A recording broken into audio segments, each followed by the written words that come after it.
ગઢપુરમાં શ્રી હરિએ સ્વરૂપાન સ્વામીની સેવામાં રહેલા નિષ્કાળ સ્વામી તથા પરમાનંદ સ્વામીની પ્રશંસા કરી. મહારાજની સેવામાં અભય સંતો રહેલા સારી સેવા કરીએ છે એટલે મહારાજે પ્રશંસા કરી. પછી કહ્યું, મહારાજ બે સંતો સેવામાં રહેલા નિષ્કાળ સ્વામી અને પરમાનંદ સ્વામી એમની પ્રશંસા કરી. પછી મહારાજે કહ્યું, પોતાનામાં દોષ જુએ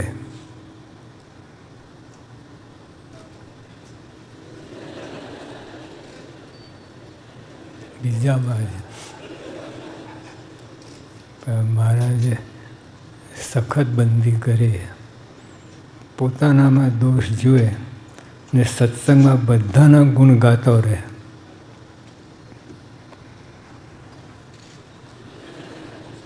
ન બને. પછી આ કરીએ તો બીજું કરવાનું શું?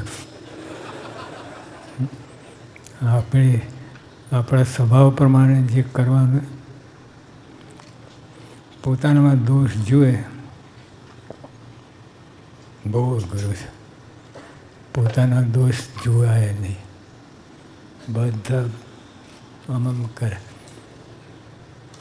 પણ જો પોતાનામાં દોષ જુએ બારીકાઈથી ચૂંથી નાખે પોતાના દોષ, એની અંદર હું શું કરું છું, શું કરવા આવ્યો છું, હજામત થાય છે. બધા પોતાના દોષ ઉપર બધું રાખે. જો પોતાના દોષ જુએ તો આપણને ઘણીવાર નિરાશા આવી જાય. પ્રાપ્તિ અને પોતાના દોષ. ભગવાન મળ્યા છે, ફિકર નથી, બેડો પાર થઈ ગયો છે, એક મનમાં ધાર. અને પછી પોતાના દોષ બરાબર ચૂંટલા ભરી જણ. પોતાનામાં દોષ જુએ ને સત્સંગમાં બધાના ગુણ ગાતો રહે. થાય થશે. પછી આગળ વધીએ. અહીંયા જ ગાડી અટકે એટલે છે.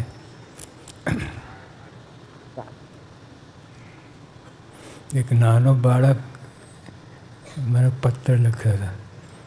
એને ક્લાસમાં પહેલો નંબર આવતો હતો. મને પત્ર લખ્યો કે સ્વામી મારો બીજો નંબર આવે એવું કરો, તો મને માન આવે છે. આટલો નાનો. આપણને કોઈ રીતે અંતરદ્રષ્ટિ થાય નહીં. હું તો બધાનો હેડ. હું કહું એમ બીજા કરે, બીજા કે અમે ન કરે. પોતે અતિ મોટું માને હોય ને, મારામાં કોઈ દોષ જ નથી આવું માને. મારામાં કોઈ દોષ નથી. પછી ક્યાં વાત રહી? અને મહારાજે શ્રીજી મહારાજ પોતે વાત કરે છે, પોતાનામાં દોષ જુએ ને બીજાના ગુણ ગાતો રહે. પોતાનામાં દોષ જુએ ને સત્સંગમાં બધાના ગુણ ગાતો રહે. એક બે નહીં. જે આપણને ફાવે, આપણા મળતારા હોય એના ગુણ ગાય. એ તો બધા કરે છે. બધાના ગુણ ગાય. બધાના. BAPS. હા, તો એક બેના ગુણ ગાવાના, બધાના ગુણ ગાવાના, તો એક પરિવાર કહેવાય. પોતાનામાં દોષ જુએ બહુ અઘરું છે. આટલું જ થાય ને એકાંતિક. પોતાના દોષ જુએ અને પ્રાપ્તિ એકાંતિક. પોતાનો દોષ જુએ ને સત્સંગ બધાના ગુણ ગાતો રહે. તેને અંત સમયે ભગવાન તેડી જાય છે ને તેનો મોક્ષ કરે છે. પતી ગયું. સર્વોપરી જે કામ કરવાનું તો થઈ ગયું. બસ. અને કેવું કામ.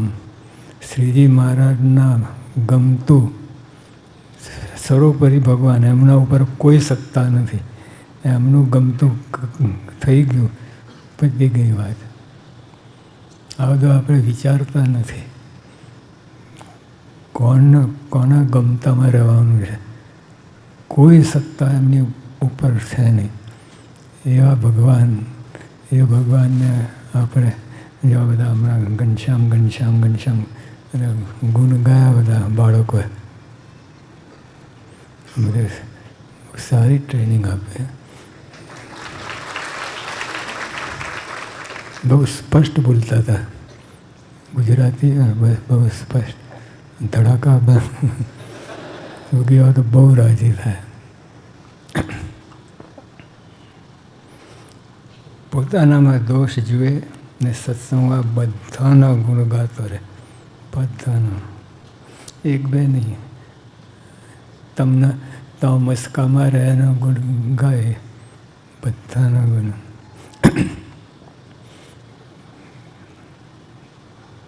તેને અંત સમય ભગવાન તેડી જાય છે, તેનો મોક્ષ કરે છે. બધું સંપૂર્ણ કામ થઈ ગયું. જે ભગવાન અને સંતમાં દોષ કલ્પે છે, ભગવાન સંતમાં દોષ કલ્પે છે નહીં, એ કલ્પે છે.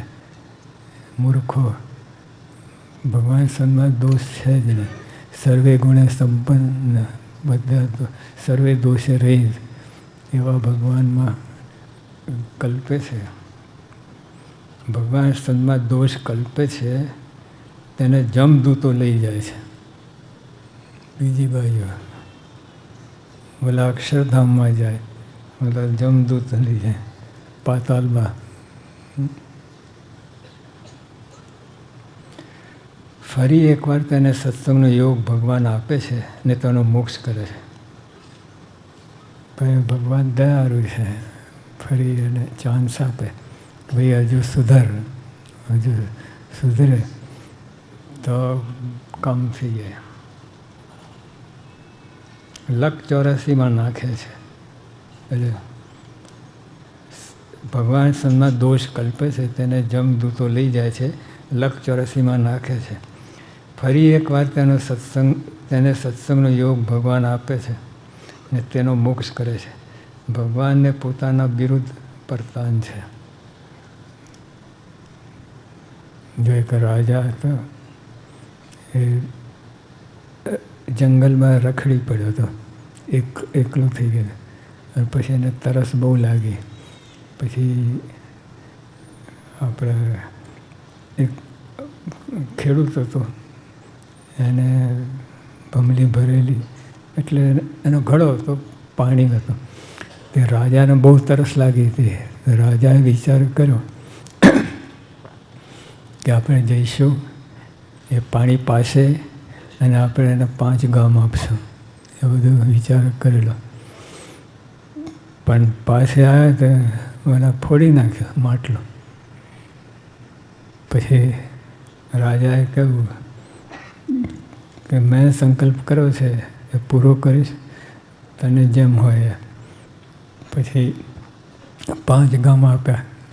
પાણી ના પાયું તોય હવે એટલે આવી રીતે ભગવાન છે એમનું વિરુદ્ધ પૂરું કરે. છેલ્લામાં છેલ્લું બધું પ્રયત્ન કરે, પછી ના છૂટકે એટલે ભગવાન પછી જમના દૂતોને સોંપી દે બધું. અને કેવું છે આ લાભ લેવાનો, ભગવાન રાજી કરવાનો મૂકીને કીચડ કાદોમાં પડે છે.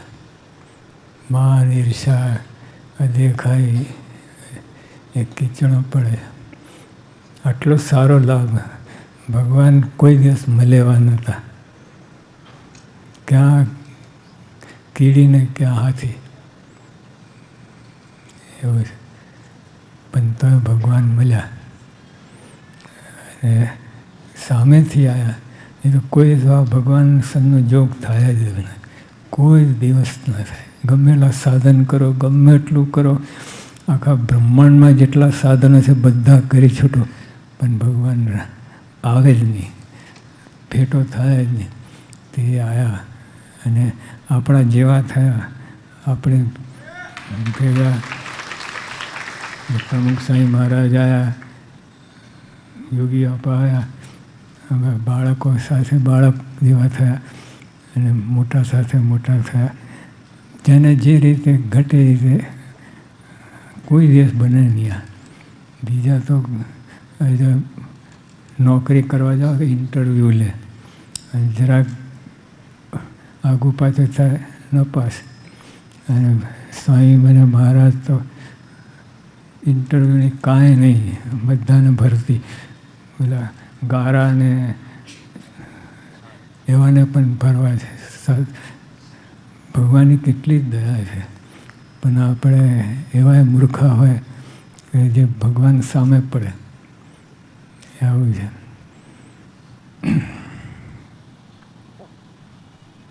શુદ્ધ પવિત્રપણે રહી સત્સંગ કરે, શુદ્ધ પવિત્રપણે રહી સત્સંગ કરે.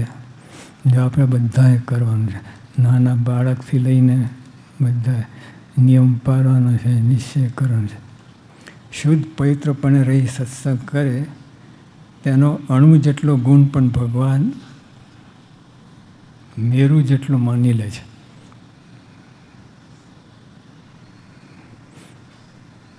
એટલે આ લોકોને પૈસાની વાત જ નથી. મહારાજ કહે છે શુદ્ધ પવિત્રપણે રહી સત્સંગ કરે, જે આપણા નિયમ છે એમાં રહે અને કોઈનો અવગુણ ના લે. આ બે કામ કરે. શુદ્ધ પવિત્રપણે રહી સત્સંગ કરે, આ બે કોઈનો અવગુણ ના લે, બીજાનો મહિમા ગાય અને નિયમ પાળે. એવી રીતે વર્તે શુદ્ધ પવિત્રપણે રહ્યો કહેવાય. તેનો અણુ જેટલો ગુણ પણ ભગવાન મેરુ જેટલું માની લે છે. હવે આવા પુરુષ હોય અને જરાક જ ગુણ હોય અને ભગવાન મેરુ જેટલું માની લે છે. ભગવાન એ અનંત ગુણ, ભગવાન એ ગુણ અનંત કલ્પ સુધી ભૂલતા નથી. તેનો અપાર સુખ, તેને અપાર સુખ આપે. પછી આવો હોય શુદ્ધ પવિત્રપણે સત્સંગ કરે, એનો ભગવાન અણુ જેટલો ગુણ હોય પણ મેરુ જેટલું માની લે. પછી ભગવાન ક્યારે ભૂલતા નથી. આપણે તો કોઈ પૈસા આપે લઈએ તો ઓલો આપનારને યાદ રાખવું પડે, લેનારને તો વાંધો નહીં. આપણા એક સત્સંગી હતા ને થોડો મહેન્દ્રભાઈ શુક્લ, એક ભાઈ આવ્યા હતા, એને ભરૂચમાં નોકરી હતી તો કંઈ રહેવાનું ઠેકાણું નહોતું. એટલે મહેન્દ્રભાઈ એને રૂમ કાઢી આપી અને મહિના સુધી પછી જોઈને બીજો ઘર લઈને પોતે વ્યવસ્થા કરી શકે. પણ મહિના પછી કહું મહેન્દ્રભાઈ કે ભાઈ ખાલી કરો, મારા મધર છે, આ રૂમ એની રૂમ છે, નીચે આવું જવું, બાથરૂમમાં આવું જવું સરસ પડે. બોલે કંઈ બોલ્યા નહીં. 6 મહિના થઈ ગયા, ખાલી કર જ નહીં. પછી મહેન્દ્રભાઈ બહુ કહ્યું થાય કરી લે, હું ખાલી કરવા નથી. બાપની રૂમ હોય એમ વાત કરે. દયા કરી એટલે ધર્મ કરતાં ધાડ પડી. એટલે આ તો આવે છે ભગવાન તો આપણા ભગવાન એ ગુણ અનંત કલ્પ સુધી. એક કલ્પ એટલે 8/64. અનંત કલ્પ સુધી ભગવાનને ગુણ ભૂલતા નથી. તો ભગવાન કેટલા દયાળુ, કેટલું બધું આપણું માની લે છે. આપણે આટલું જ કરવાનું છે, આટલું. ભગવાન તો કેટલું માની લે છે, કેટલું મેરુ જેટલું માને. અને પછી અનંત કલ્પ સુધી એ ગુણ ભૂલતા નથી. આવા દયાળુ છે ભગવાન. એને મૂકીને બીજા લફરામાં પડે એ બરાબર ને. જો આ બાલ મંડળ, શિશુ મંડળ છેલ્લે વાત કરી હતી, બધી ભવ્ય વાત કરી હતી. સહેજાનંદ સ્વામી મહારાજ.